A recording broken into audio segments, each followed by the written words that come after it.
పోనీలే అని నిజాయితీ గురించి మాట్లాడి అతి నిజాయితీ చూపించేసరికి అది నా లైఫ్కే ఎసరబడింది. సో అట్లా నేను మళ్ళీ ఆయనకు చేయడము, ఆ తర్వాత నేను ఎక్కడో కోపం వచ్చేసింది నాకు. నేను ఇంత సర్వీస్ చేసి ఉద్యోగంలో వదులుకొని నా పిల్లల్ని నేను ఫ్యామిలీని కూడా వదులుకొని నేను ఇంత సర్వీస్ చేస్తే అనవసరంగా ఎవరినో తీసుకొని వస్తా. ఒక సర్పంచే వేరే వాడిని తీసుకొస్తే ఓ మెంబర్ ఒప్పుకోడు. అలాంటి నేను మంత్రి చేస్తే ఈయన నాకు ఏం మెసేజ్ ఇచ్చాడని వెళ్ళి చంద్రబాబు నాయుడుతో గొడవ వేసుకున్నాడు. డైరెక్ట్ వేసుకున్నాను. వేసుకుంటే అమ్మ కొద్దిగా ఆగు అన్నారు. అనగానే హ్యాపో నీ దగ్గర ఎవరు ఉంటారని అప్పుడే తలుపు బయటకు వేసేసి వచ్చేసి డీకే అరుణ గారు వాళ్ళ నాన్నగారిని వాళ్ళ తమ్ముడిని నక్సలైట్ చంపేస్తే పోయి ఇండిపెండెంట్గా అక్కడ వేసేసి వచ్చాను.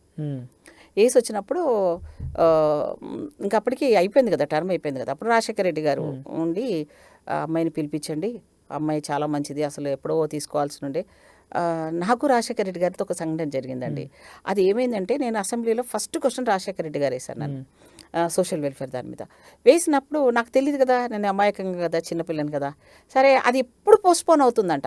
మా వాళ్ళందరూ వచ్చి అక్క ఈ పోస్ట్పోన్ అవుతుంది, దీని ఎంప్లాయ్మెంట్ దాని మీద కదా మనకు పోస్టులు బ్యాక్లాగ్ పోస్టుల గురించి, ఇది ఎట్లాగైనా వచ్చేటట్టు చూడక్క అని అంటే సర్లే అని స్పీకర్కి వెళ్ళి నేను రిక్వెస్ట్ చేసుకుంటే సరే అమ్మా పెడదాంలే అని అన్నారు ప్రతిభా భారతి గారు. ఆ తర్వాత నేను వెళ్ళి అది వస్తుందో రాదో కూడా తెలియదు కదా, రాజశేఖర రెడ్డి గారు వచ్చారు. నేను నా చైర్ నుంచి వెళ్ళి రాజశేఖర రెడ్డి గారి దగ్గరికి వెళ్ళాను. అది టీవీ అప్పుడే స్టార్ట్ అయినాయి కదా. నేను వెళ్ళి సార్ ఈసారి ఈ క్వశ్చన్ అడగండి, మీరు పోస్ట్ పోన్ చేయకండి, మీరు అడగండి సార్ అని అంటే ప్రభుత్వాన్ని నా జాతి కోసమని ఆ క్వశ్చన్ అడిగితే నా జాతికి కొంచెం బెనిఫిట్ అవుతుంది కదా అని అడిగితే ఆయన నవ్వి అయితే ఉన్నావా, ప్రిపేర్ అయి ఉన్నారా అని అన్నాడు. ఉన్నాను సార్. ఇంతే నేను మాట్లాడింది. ఈ 2 సెకండ్లని దాన్ని స్క్రోలింగ్ చేసి 100 సార్లు చూపించి ఈ పెళ్ళి రాజశేఖర రెడ్డి గారితో మిలాఖత్ అయిపోయింది, ఈ పిల్లను ఇక నా దుష్టశక్తులు ఉన్నాయి కదా, విత్ ఇన్ ద పార్టీలో ఉన్న దుష్టశక్తులు సీనియర్లు వెళ్ళి అమ్మాయిని మంత్రి పదవి నుంచి తీసేయండి ఓ గోల చేయడం నన్ను.